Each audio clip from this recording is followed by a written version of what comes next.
I sat through the Moo webinar earlier this week, and the rep was talking about selling their simplified IULs instead of final expense.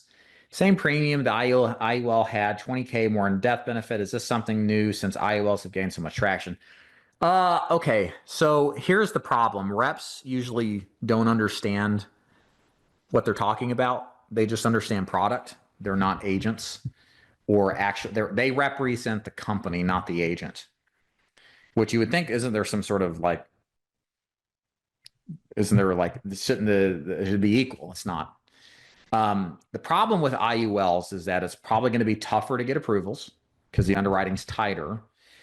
And the other thing about IULs is it's there's no guarantee the policy is going to be properly funded and stay on the books.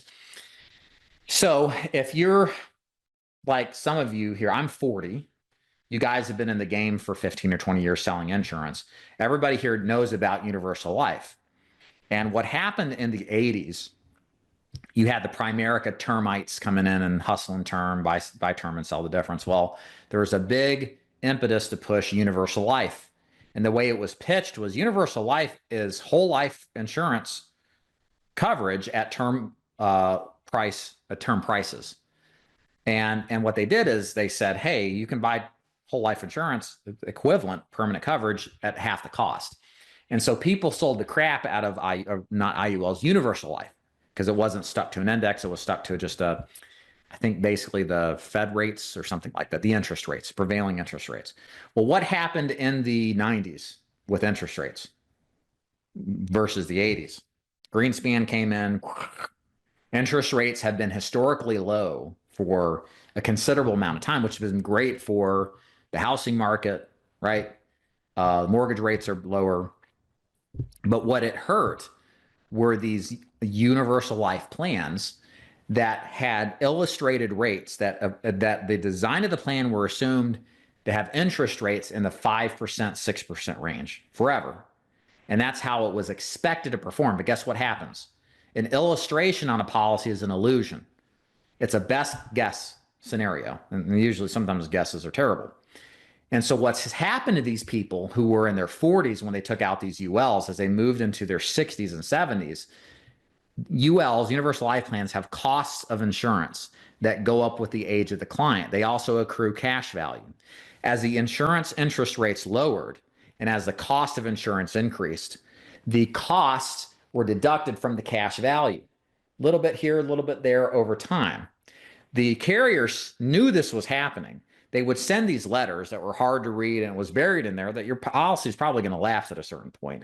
And these people would wake up one morning, they had a letter, and it was like, why is my guaranteed whole life, this is what they were told, that's been $50 a month forever, now $100 a month? The worst I saw was a guy who was in his 70s with COPD, was paying $40 a month to start. Well, he moved up to $200 a month. He never did anything about it. And I had to sell him. He went from 25,000 or 30,000 to 9,000 at like 150 a month. Okay. And so my point is, in saying all this, is I've seen what universal life plans do if they're not properly built, if they're underfunded, or if the prevailing idea of what the market should or shouldn't do doesn't happen. And it leaves a lot of people screwed. Okay. So I say all this because if somebody's in their 60s and they're going to live another 20 plus years, I don't know if the market's going to perform well, nor if the plan's going to be properly funded to do it right.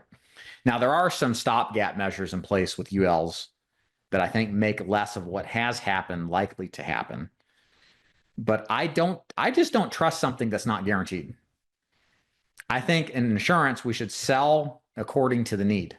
I'm not like Dave Ramsey where, he's an extremist and all whole life is evil, all blah, blah, blah, horse crap, right? I sell to the need of the client. And if the need is a permanent issue, then we need a permanent plan. So the permanent issue is y'all going to die, 100% chance. We know there's going to be a cost. So I need to get a plan that I know is going to be there as long as the client pays. So that'll always be my defense of why I'll sell whole life. Now, I would prefer to sell this client a whole life plan that is maybe okay, if they're really healthy, maybe you sell them a non-med plan or with more underwriting. That's fine. You get a better price. But I'm very loath to leave and fall for the IUL stuff. I've just seen what happens when you don't do the guaranteed stuff. So okay.